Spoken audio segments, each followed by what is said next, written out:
They fired me for not making enough videos. 6 months later, the same boss who smiled while handing me my termination letter was escorted out of the building, fired herself. And me? I was sitting on a beach in Bali, sipping a drink paid for by her downfall. If you've ever worked your heart out only to be punished for someone else's ego, this story is for you. Stick around till the end because this isn't just revenge, it's poetic justice served cold. And if you've ever wanted karma to actually show up for once, go ahead and hit that like button. Now, let's start from the beginning. It was the early 2010s. YouTube was just starting to explode, and I had landed what felt like a dream job, a content creator position for a prestigious university that wanted to jump on the digital wave. The pay wasn't great, about $2,200 a month. But back then, content creation wasn't as common as it is today. I figured it was a foot in the door. On my second day, my manager called me into her office. She smiled warmly, handed me a paper and said, "Here's your KPI for the year. We'll start strong." I glanced down and froze. 85 videos, each between 3 to 10 minutes long, in 1 year, by myself. And we weren't talking about simple webcam videos. These were full productions, scripting, shooting, casting, editing, and even composing music. The equipment the university provided was ancient. The camera stuttered on 720p. The computers couldn't handle editing software without crashing every 10 minutes.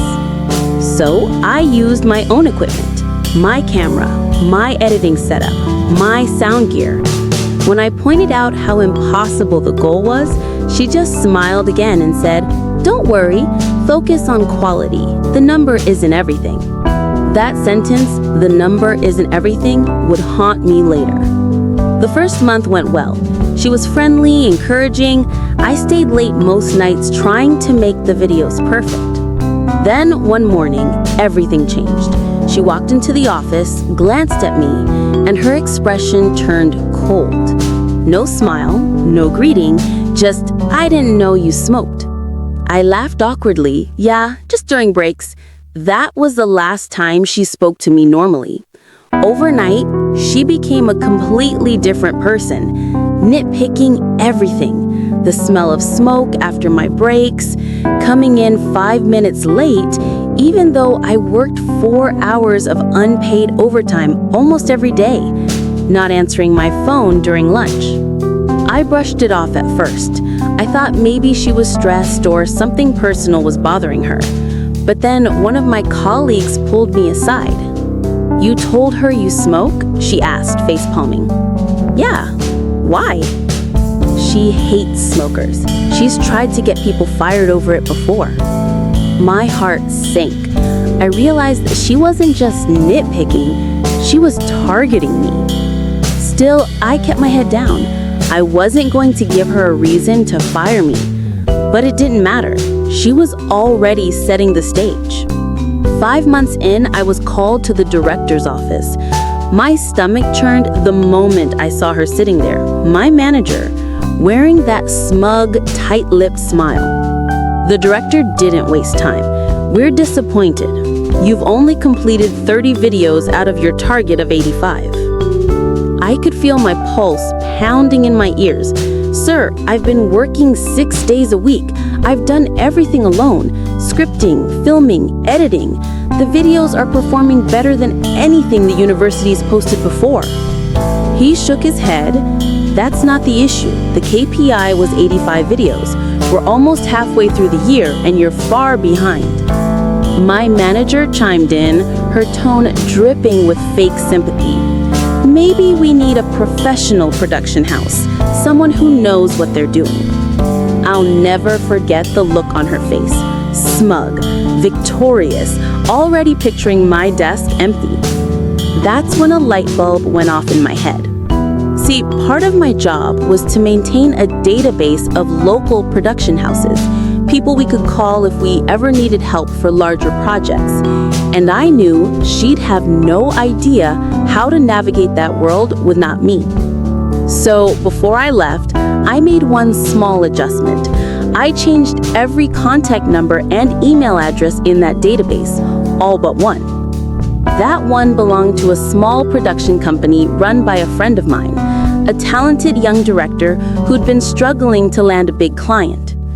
When I called him, I said, "You're about to get a call from my former boss. When you do, I'll help you win that contract. But in return, I want a standard finder's fee, 15%. He didn't even hesitate. We shook hands, metaphorically, over the phone, and the plan was set. 2 days later, my friend's production house got the call.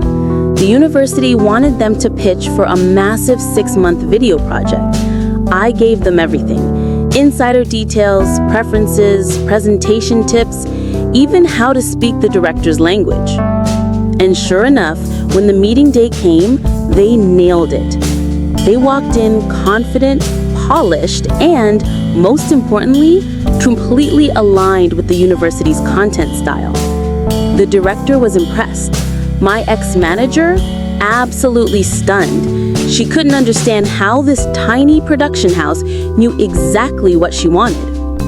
By the end of that meeting, the deal was signed. They were now producing 50 videos in just 4 months, something I couldn't do alone because, well, it was a full production team's job. But the best part? The cost.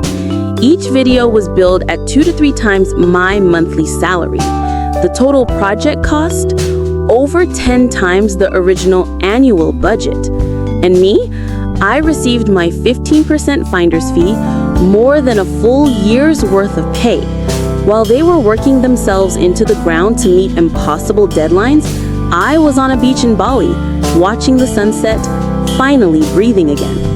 About a month into my vacation, I got a call from my old colleague, the same one who'd warned me about my manager's hatred for smokers. She could barely contain her laughter. "You're not gonna believe this. She got fired." Apparently, the chancellor had discovered that the content creation project had exploded past its budget, more than 10 times what had been approved. Turns out, in her desperation to meet her KPI and prove she could handle the job without me, my manager had signed off on everything herself, without getting approval from upper management.